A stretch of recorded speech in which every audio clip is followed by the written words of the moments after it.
No, tak ono ako pre tanečníka choreografa je vlastne, to je môj materiál, hej, telo a za tým ešte vlastne, no telesnosť a všetky fyzické motívy, proste, podľa ktorých človek koná, alebo fyzické reakcie na mentálne podnety a tak podobne, na pocitový, na emocionálny svet, tak to všetko je to, čo vo svojich predstaveniach v podstate hľadám.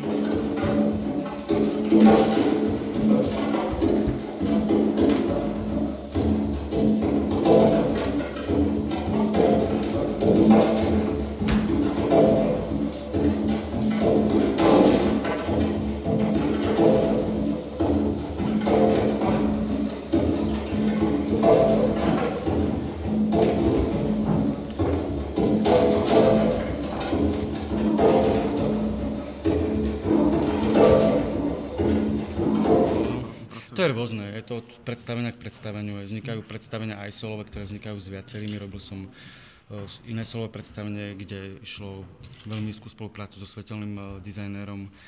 Ale toto predstavenie vznikalo vlastne od začiatku iba so mnou, všetko som si vlastne vymýšľal sám. S tým, že to predstavenie už prešlo mnohými premenami. Ono na začiatku bolo úplne iné, ako ste mali možnosť vidieť dnes.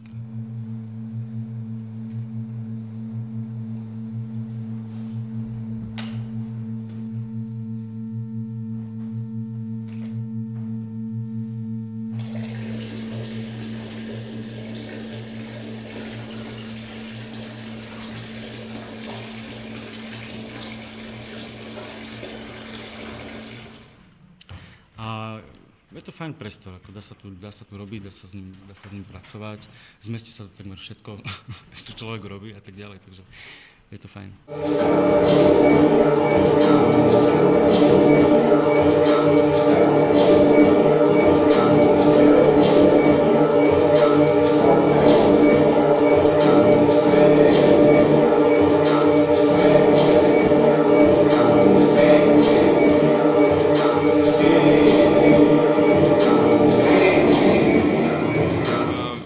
My sa s Veronikou poznáme už takú dlhšiu dobu, aj párkrát sme spolupracovali a tancovala v jednom mojom predstavení a je to taká obojstranná spolupráca tohto predstavenia. My sme nahodili si nejakú tému, ako by to malo vyzerať, o čom by to asi malo byť a trošku sme na tom popracovali a vzniklo z tohto. Takže v podstate je to naše predstavenie, ale technická ešte nejaká čata ľudí tam je, ja neviem, osvetľovať zvukára.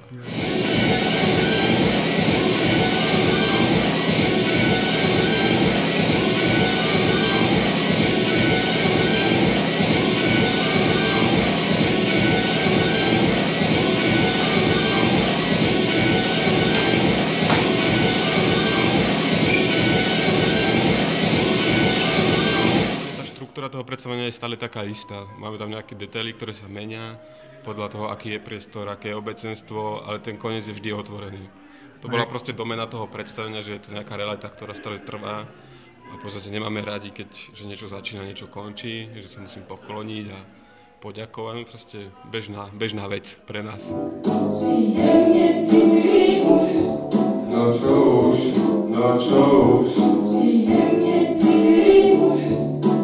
Veľmi citlivý, som jemne citlivý muž. Aj keď trepem 5 cez 9, no čo už.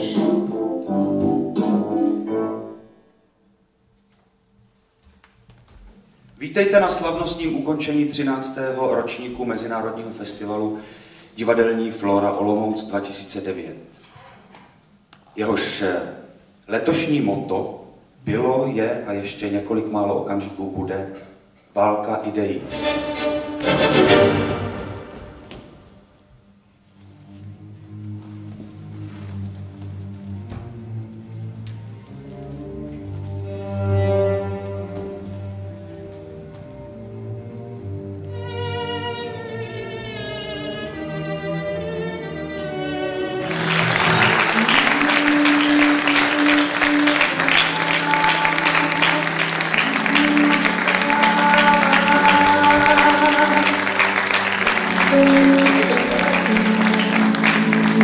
Tak ještě bych rád, že se všemi a můžete tleskat dál, to už bude takový jenom podkres. Budeme trošku improvizoval s panem Gottwaldem, ta písnička je dlouhá.